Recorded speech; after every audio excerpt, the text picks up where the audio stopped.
و فرهنگ دوستان عزیز، اعضای محترم انجمن، به انجمن فرهنگ آزاد خوش آمدید. بعد از تعطیلات تابستانی امروز اولین جلسه ما هست و افتخار داریم که میزبان آقای دکتر جمشید اسدی هستیم، همچنین هنرمند گرامی ما که مقیم ترکیه هستند اینجا تشریف دارن که معرفی خواهند شد و کارهاشون رو خواهید دید. برای دوستانی که امشب برای اولین بار تشریف میارن، ما یک انجمن غیر سیاسی، غیر مذهبی هستیم و کاملا فرهنگی و به هیچ بنیاد و انجمنی بستگی نداریم.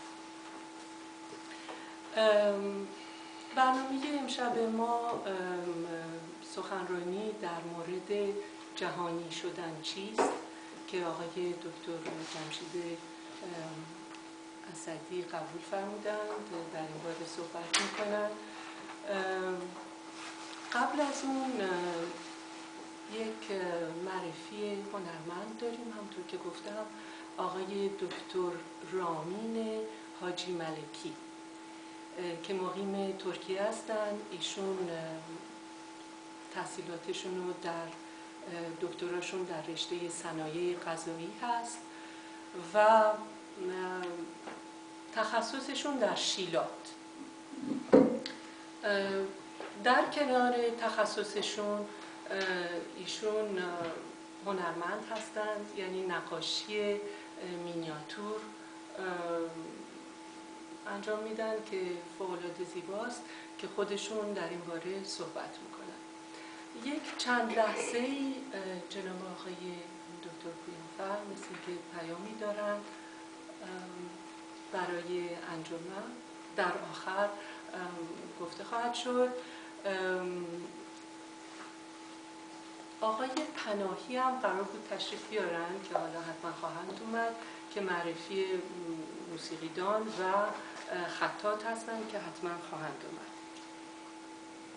خب من از آقای رامین حاجی ملکی دعوت میکنم تشریف بیارن اینجا و در مورد کاراشون شرح بدن.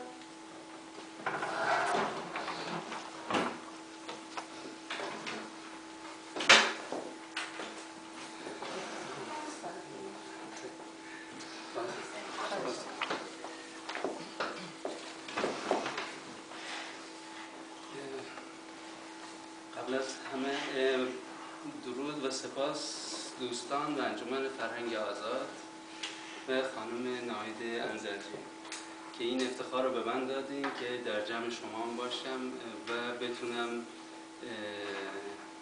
هم کارهامو معرفی کنم، هم در پاریس که هستم با دوستان باشم.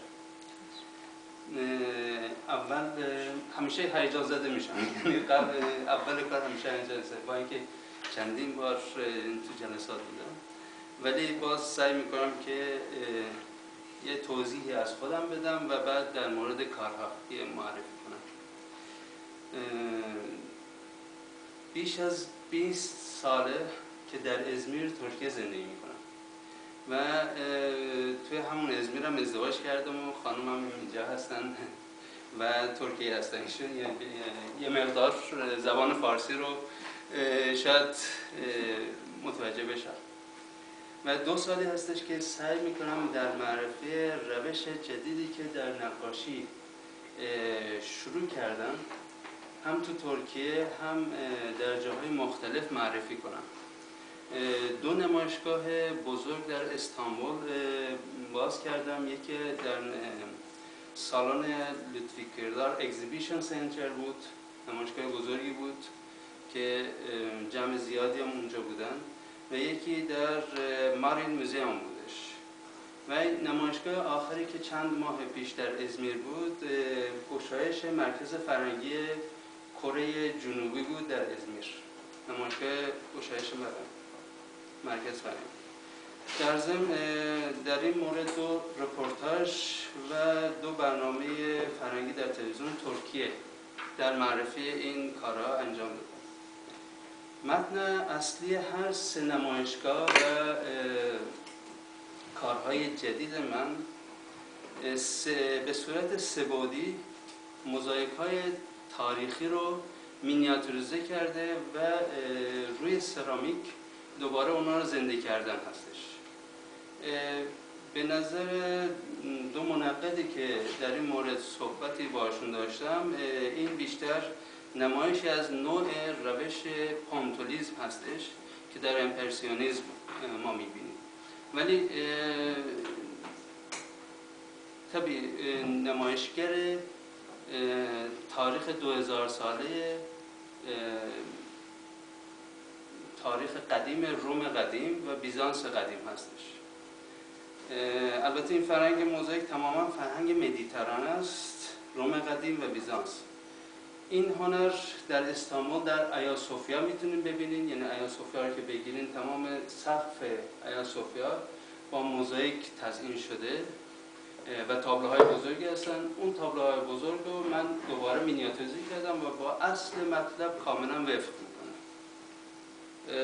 و در آنتاکیا شرق ترکیه زوگما رو میتونیم ببینید که اینجا بهتر نشون بدم. این سمبل آنتاکیا هستش که بهترین کاری هستش که اینجا زوگما وارد بشین میتونید ببینید. خاص شخصیت این پورتره یه دختری هستش که چشماش 360 درجه یعنی 180 درجه شما از هر طرف نگاه کنین اینو میتونید ببینید چشمش. و من سعی کردم که اونو با اصل مطلب در اینجا دوباره مینیاتوریزه کرده نشون معرفی کنم. البته این موضوع رو کاملا باید در نظر بگیریم که سرامیک و هنر سرامیک به ترکیه از طریق ایران به ترکیه وارد شده و در واقع هنرمندان اصفهانی هنر سرامیک رو به ترکیه آوردن. ولی این کار من روی سرامیک فقط از لحاظ بک‌گراند سرامیک استفاده کردم چون که به خاک نزدیکتره و اونو بهتر میتونه نشون بده. کارهای بزرگتری بودش که اونا رو متاسفانه به پاریس نتونستم بیارم. این ترانسفر اونا به اینجا کار مشکلی هستش. یعنی که یکی از کارهای بزرگ که تموم کردم و در آینده فکر کنم سال دیگه نمایشگاه گذاشته بشه جنگ تروای هستش. ایشون به اسپانیا میرن بعد از اینجا؟ بله بعد از اینجا هفته دیگه در دانشگاه مادرید در انستیتو مربوط به سسیک در انستیتو فریو یه نمایشگاه یه هفته‌ای خواهم داشت در این مورد و اونجا اینا رو دوباره معرفی خواهم کرد.